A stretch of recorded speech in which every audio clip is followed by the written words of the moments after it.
નમસ્કાર મિત્રો, સ્વાગત છે તમારું અમારી ચેનલ પર એક નવા વિડીયોમાં. જો તમે કોઈ પણ સ્ત્રીના દિલને તમારા માટે પ્રેમથી ભરવા માંગતા હોય, અથવા તો જો તમે કોઈ પણ પુરુષને તમારા માટે પાગલ બનાવવા માંગતા હોય, અથવા તો જો તમે કોઈ પણ પરિણીત સ્ત્રીને કાયમ માટે તમે કાબૂમાં રાખવા માંગતા હોય અને તેને તમે જે કહો છો તે કરવા તમારા ઈશારા પર તે નાચવા લાગે અને તમારી સાથે કંઈ પણ કરવા માટે તૈયાર થઈ જાય, તો મિત્રો તમારે સવારે ઉઠતાની સાથે જ આ શબ્દ 3 વખત તમારે બોલવા પડશે અને તમે એક ચમત્કાર જોશો. સાંજ સુધીમાં તે તમારા નિયંત્રણમાં આવી જશે. તે તમને પ્રેમ કરવાનો શક કરી દેશે. તે તમારા વિના રહી નહીં શકે. જો તમે કોઈ પણ છોકરા કે કોઈ પણ છોકરીને નિયંત્રિત કરવા માંગતા હોય અથવા કોઈને પણ તમારા પ્રેમમાં પાગલ બનાવવા માંગતા હોય, તો સવારે ઉઠતાની સાથે જ આ 3 શબ્દ બોલો અને તમે ચમત્કાર જોશો. સાંજ સુધીમાં તે સ્ત્રી તમારા નિયંત્રણમાં આવી જશે. તે તમને પ્રેમ કરવાનું શરૂ કરે. તે તમારા પ્રેમમાં પાગલ થઈ જશે. તેની અસર કાયમ રહેશે. મિત્રો, એકવાર જાદુ થઈ ગયા પછી તેને કોઈ પણ દૂર કરી શકશે નહીં. આ જાદુ ખૂબ જ શક્તિશાળી છે. જો તમે આ મંત્ર વગર, માળા વગર અને કોઈ પણ ખર્ચ વગર કરી શકો, તો મિત્રો વિડીયોને અંત સુધી જોતા રહો. જો તમને વિડીયો ગમ્યો હોય તો મિત્રો કૃપા કરીને લાઈક કરો અને અમારી ચેનલને સબસ્ક્રાઈબ કરી દેજો. કમેન્ટ બોક્સમાં જય કામાખ્યા દેવી લખો, જેથી માતા કામાખ્યાના આશીર્વાદ તમારા પર કાયમ રહે. મિત્રો, તમે ઘરેથી તે કરી શકો છો. સવારે ઉઠો અને આ 3 શબ્દ 3 વખત તમારે બોલવાના રહેશે. તમે એક ચમત્કાર જોશો. સાંજ સુધીમાં તે સ્ત્રી તમારા માટે ઝંખવા લાગે છે. તમારો પ્રેમ તમને વેદનામાં બોલવા લાવશે. જેણે તમારા પ્રેમનો અસ્વીકાર કર્યો છે તે હજી પણ તમારી પાસે આવવા લાગશે. ગુસ્સે ભરાયેલો પ્રેમ પણ શાંત થઈ જશે. તો મિત્રો, આ ખૂબ જ શક્તિશાળી છે. મિત્રો, શું તમે તમારી મનપસંદ છોકરી સાથે મિત્રતા કરવા માંગો છો? તો તમે સાચા વિડીયો પર આવ્યા છો અને તમારી નાભી પર આંગળી રાખો અને આ શબ્દ કહો. પછી ચમત્કાર જોજો. જે વ્યક્તિ માટે તમે આ વિધિ કરી હતી તે તમારા પ્રેમમાં પડી જશે. તમે આ વિધિ કોઈ પણ માટે પણ કરી શકો છો. પછી ભલે તે પુરુષ હોય કે સ્ત્રી, નાભીને શરીરનું મુખ્ય કેન્દ્ર માનવામાં આવે છે અને આપણું આખું શરીર તેની શક્તિ દ્વારા સંચાલિત થયું છે. તો મિત્રો, નાભી એક એવો ભાગ છે કે જે આપણા મગજની જેમ જ કાર્ય કરતું હોય છે. જ્યારે બાળક તેની માતાના ગર્ભમાં હોય છે ત્યારે તેની બધી જ ગતિવિધિઓ નાભી દ્વારા થાય છે. નાભીની શક્તિ દ્વારા જ તે ધીમે ધીમે વધે છે અને તેના દ્વારા તેનું પાલન પોષણ પણ થાય છે. તેથી તમે નાભીનું મહત્વ સમજી શકો છો. વધુમાં તમે બધા જાણો જ છો કે ભગવાન બ્રહ્મા અને ભગવાન વિષ્ણુની નાભીમાંથી જન્મ્યા હતા. ભગવાન વિષ્ણુની નાભીમાંથી જ ભગવાન બ્રહ્માએ આ બ્રહ્માંડની રચના કરી હતી. તેથી તમે કલ્પના ન કરી શકો છો કે જેણે સમગ્ર બ્રહ્માંડનું સર્જન કર્યું છે તે જ નાભી દ્વારા જ બન્યું હતું. અને અજમાવી જુઓ અને જુઓ કે નાભી ખરેખર શું છે. તો મિત્રો, નાભીનું રહસ્ય ખૂબ જ ગહન છે. જો તમે નાભીના રહસ્યને સમજો છો અને તેના ઉપરના ભાગ ઉપર ધ્યાન કરવાનું શરૂ કરો છો, તો મિત્રો આપણે વિશ્વાસપૂર્વક કહી શકીએ છીએ કે તમે જે વિચારો છો તે થવાનું શરૂ થશે.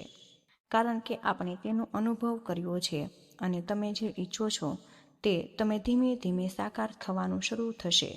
તમારી માહિતી માટે ચાલો અમે તમને તે શક્તિશાળી મંત્ર વિશે જણાવી દઈએ જે અમે તમારી સાથે શેર કરવા જઈ રહ્યા છીએ. તમે આ મંત્રનો જાપ કોઈ પણ સમયે પણ કરી શકો છો. તમારી અનામિકા આંગળી તમારી નાભી પર તમે મૂકીને, જો તમે ઈચ્છો તો તમે રાત્રે, બપોરે અથવા તો સવારે તમે તેનો જાપ પણ કરી શકો છો. જો કે 48 કલાકના સમયગાળામાં સૌથી શુભ અને શક્તિશાળી સમય બ્રહ્મ મુહૂર્તનો છે અને બ્રહ્મ મુહૂર્ત સવારે 5 થી 7 વાગ્યાની વચ્ચે હોવાનું કહેવાય છે.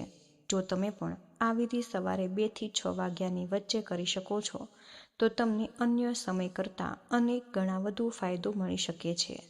કારણ કે બ્રહ્મ મુહૂર્ત દરમિયાન દૈવી શક્તિઓ આ પૃથ્વી પર જાગૃત સ્થિતિમાં હોય છે. આ સમય દરમિયાન આ વિધિ કરવી એક પર આઈસિંગ જેવું છે. આ પ્રયોગ કરવા માટે તમારે શું કરવાની જરૂર છે? તો મિત્રો, તમે ધ્યાનથી સાંભળજો અથવા તમારી નોટબુકમાં તમે લખી લો. તો મિત્રો, આ પ્રયોગ કરવા માટે પહેલાં તમારે સીધા બેસવાનું જરૂર છે. તમારી કરોડરજ્જુ સંપૂર્ણપણે સીધી હોવી જોઈએ. જો કે કેટલાક લોકોને સીધા બેસવામાં મુશ્કેલી પણ પડી શકે છે, અને જો તમે કટોકટીની સ્થિતિમાં હોય તો તમે તેને સૂઈને પણ કરી શકો છો. તમારે શું કરવાની જરૂર છે? તમારી નાભી ઉપરથી તમે પહેરેલા કપડાને તમે દૂર કરો.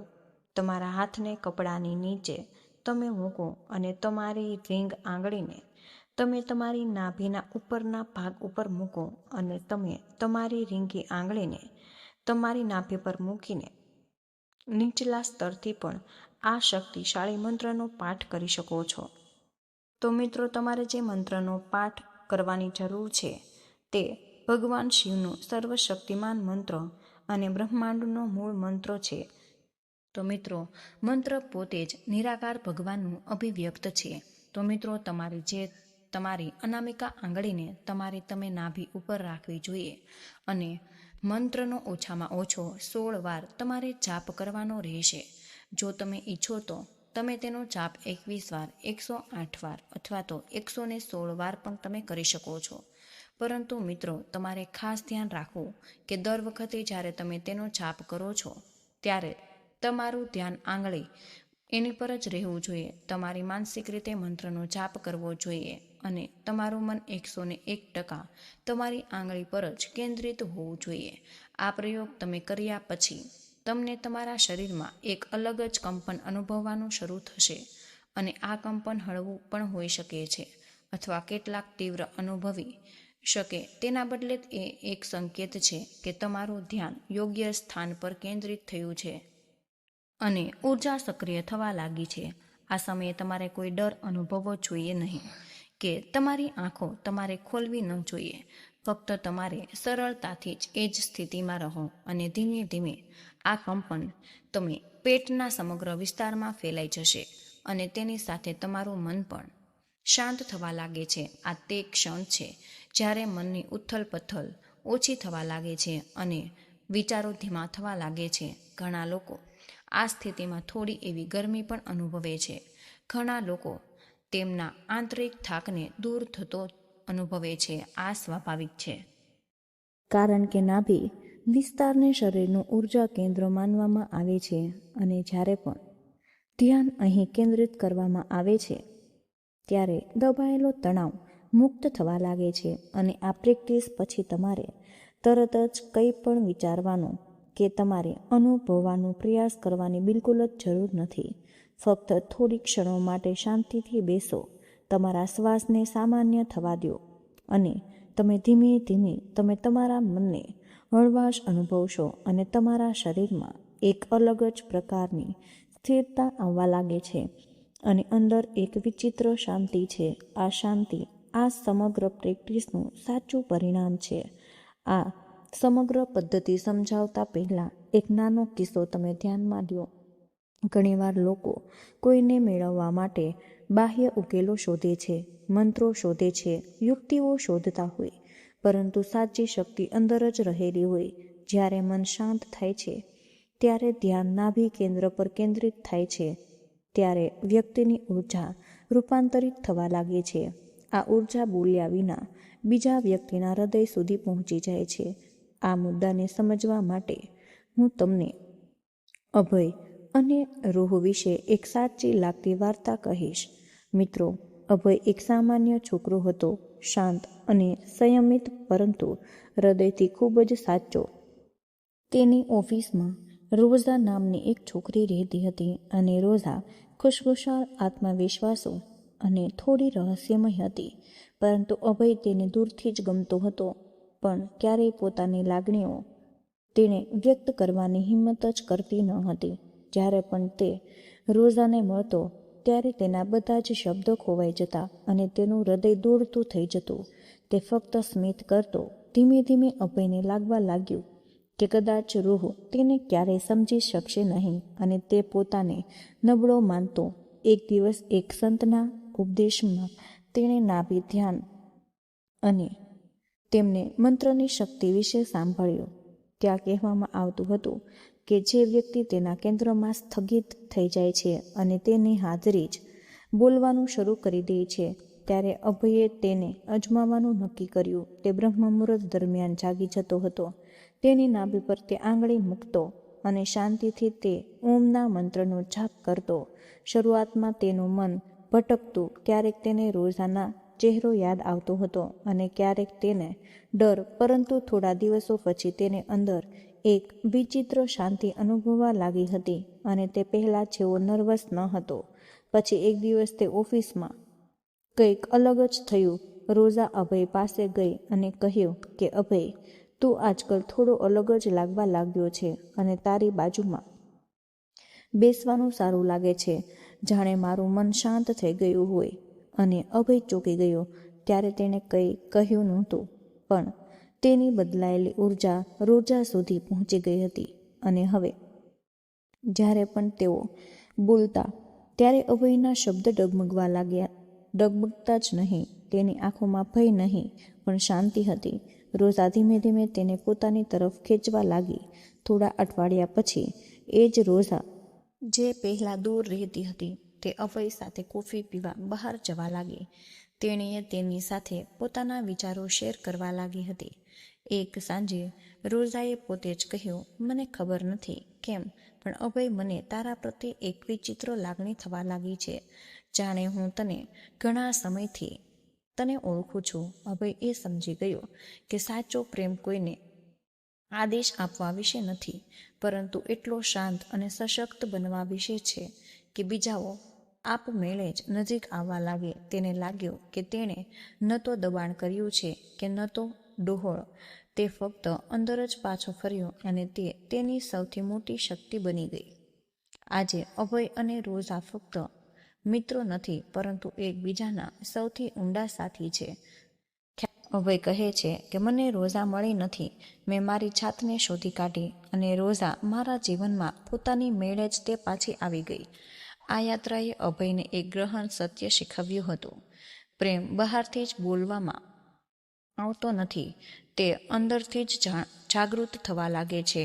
અને જ્યારે પણ કોઈ વ્યક્તિ પોતાની જીત સાથે જોડાઈ જાય છે, ત્યારે તેમની હાજરી એક અદૃશ્ય આકર્ષણ પેદા કરે છે. રોઝા હવે ફક્ત તેના તરફ આકર્ષિત જ રહી ન હતી, તે અભયની આંતરિક શાંતિ તરફ ખેંચાઈ ગઈ હતી. ધીમે ધીમે અભયને લાગ્યું કે તેનું વર્તન બદલવા લાગ્યું છે.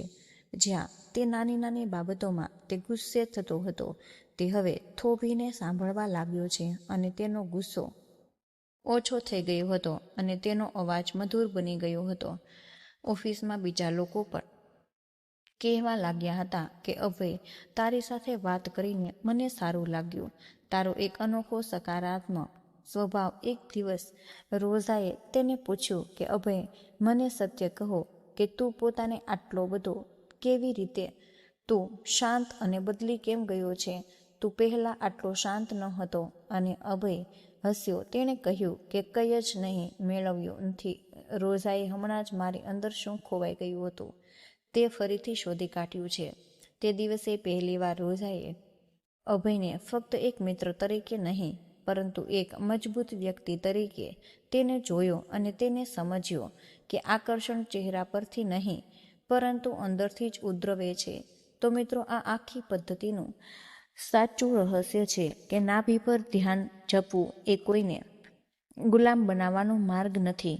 તે ફક્ત પોતાને જાગૃત કરવાનું એક સાધન છે. જ્યારે પણ તમે તમારા કેન્દ્રમાં આવો છો, ત્યારે તમારા વિચારો સ્પષ્ટ થવા લાગે છે અને તમારી લાગણીઓ સંતુલિત થઈ જાય છે અને બીજા વ્યક્તિ પૂછ્યા વિના તમારા તરફ ખેંચાઈ આવે છે.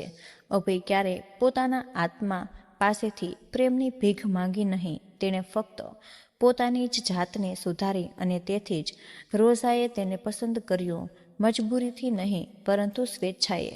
આજે પણ અભય દરરોજ થોડી ક્ષણો માટે એક જ વસ્તુનો તે અભ્યાસ કરતો રહે છે. હવે તેને ડર નથી કે કોઈ પણ તેને છોડી દેશે કે નહીં, કારણ કે તેને શીખી લીધું છે કે જે વ્યક્તિ પોતાની જાત સાથે જીવવાનું શીખી લે છે તે ક્યારેય એકલતાથી ડરતો જ નથી.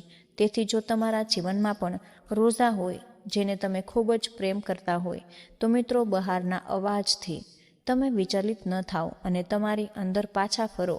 તમારા મનને તમે શાંત કરો. જ્યારે તમે બદલાવ છો ત્યારે સંબંધોની દુનિયા આપમેળે જ બદલવા લાગે છે. મિત્રો, યાદ રાખો, સાચું આકર્ષણ શાંતિથી જન્મે છે, નિયંત્રણથી નહીં. તેથી આ પ્રક્રિયાને ચમત્કાર તરીકે નહીં પરંતુ ઊંડા અભ્યાસ તરીકે જુઓ. જ્યારે પણ તમારું મન બેચેન થવા લાગે છે ત્યારે થોડી ક્ષણો માટે તમારા કેન્દ્રમાં પાછા ફરો. આ પ્રથા તમને અંદરથી જ મજબૂત બનાવે છે અને મિત્રો, જીવનને સરળ બનાવશો. જો તમને આ માર્ગદર્શન ઉપયોગી લાગ્યું હોય તો મિત્રો, તમે અમારા વિડીયોને લાઈક કરો. ટિપ્પણીઓમાં હર હર મહાદેવ જરૂરથી લખવાનું ભૂલતા નહીં. અને મિત્રો, આવી સકારાત્મક અને માહિતીસ્પ્રદ સામગ્રી પ્રાપ્ત કરવાનું તમે ચાલુ રાખવા માટે તમે અમારી ચેનલને સબસ્ક્રાઈબ કરો. અને દરરોજ તે કરવું જરૂરી નથી. જ્યારે પણ આ મન ખૂબ જ ખલેલ પહોંચાડતું હોય, વિચારો ભારે હોય અથવા જ્યારે તમે વિખારેલ ગયેલા હોય અનુભવતા હોય ત્યારે તેનો અભ્યાસ કરી શકાય છે. અને આ અભ્યાસનો હેતુ બાહ્ય કંઈ પણ પ્રાપ્ત કરવાનો નથી, પરંતુ મિત્રો, પોતાને તમારા કેન્દ્રમાં પાછો લાવવાનો છે. કારણ કે જ્યારે કોઈ પણ વ્યક્તિ પોતાનું કેન્દ્ર પાછું મેળવે છે ત્યારે બાહ્ય વસ્તુઓ આપમેળે જ સંતુલિત થવા લાગે છે. અને આ જ કારણ છે કે આ મંત્ર અને આ પ્રક્રિયા સદીઓથી પ્રેક્ટિસ કરવામાં આવી રહી છે. તે શબ્દ દ્વારા નહીં પરંતુ અનુભવ દ્વારા મનને શાંત કરે છે. જેમ જેમ અનુભવો ઊંડો થતો જાય તેમ તેમ જીવનના દરેક પાસાઓ તેની અસરો ધીમે ધીમે દેખાય છે. વ્યક્તિને ખ્યાલ આવવા લાગે છે કે તે હવે પહેલાં જેટલી સરળતાથી વિચલિત નથી. મન હવે નાની નાની બાબતોને પર ડગમગતું નથી અને કોઈ પણ પરિસ્થિતિને સંભાળવાની ક્ષમતા અંદરથી જ ઉદ્ભવે છે. આનું કારણ એ છે કે આ નાભી કેન્દ્ર પર ધ્યાન કેન્દ્રિત કરીને વ્યક્તિ પોતાના મૂળ સાથે જોડાવાનું શરૂ કરી દે છે. અને આ તે છે જ્યાં આત્મવિશ્વાસ જન્મ લે છે. પરંતુ આ આત્મવિશ્વાસ આક્રમણ નથી, તે શાંત છે. શબ્દ વિના પણ બીજી વ્યક્તિ જે પણ પ્રકારનો આત્મવિશ્વાસ અનુભવે છે. અને આ અભ્યાસ પછી તમે પણ જોશો કે તમારી વિચારસરણી સ્પષ્ટ થઈ ગઈ છે. તો મિત્રો, નિર્ણય લેવાની મૂંઝવણ ઓછી થઈ ગઈ છે અને તમારા મનમાં સતત બકબક ધીમે ધીમે શાંત થવા લાગે છે. ઘણા લોકો આને સામાન્ય ગણાવીને ફગાવી દેતા હોય છે, પરંતુ આ સૌથી મોટી ભૂલ છે. કારણ કે સાચું પરિવર્તન હંમેશા અંદરથી જ શરૂ થાય છે, બહારથી નહીં. જ્યારે તમે વારંવાર આ સ્થિતિમાં પાછા આવો છો અને કરવાનું શીખવો છો ત્યારે જીવનના પડકારો તમને ડરાવવાને બદલે શીખવે છે. પરંતુ તમે સંબંધમાં પણ વધુ સંતુલિત બનો છો અને તમે વધુ પડતી અપેક્ષા રાખતા નથી, તમારી જાતને ઓછા આંકતા નથી. અને આ સંતુલન તમને અંદરથી જ મજબૂત બનાવે છે. જ્યારે લોકો તમારી અને તમારી જ નજીક બેસે છે ત્યારે તેઓ હળવાશ અનુભવે છે, કારણ કે તમે અજાણતા તેમને તે જ શાંતિ સાથે જોડો છો. તો મિત્રો, આજનો આ વિડીયો અમે અહીં જ પૂર્ણ કરી રહ્યા છીએ. અને આજની આ માહિતી જો તમને પસંદ આવી હોય તો મિત્રો, વિડીયોને લાઈક અને તમારા મિત્રો સાથે શેર કરજો. જો તમે ચેનલ પર પહેલી જ વાર આવ્યા હોય તો ચેનલને સબસ્ક્રાઈબ કરવાનું બિલકુલ ભૂલશો નહીં. વિડીયોને કમેન્ટ બોક્સમાં જય માં લક્ષ્મી જરૂરથી લખી દેજો. જય શ્રી કૃષ્ણ. રાધે રાધે. ધન્યવાદ.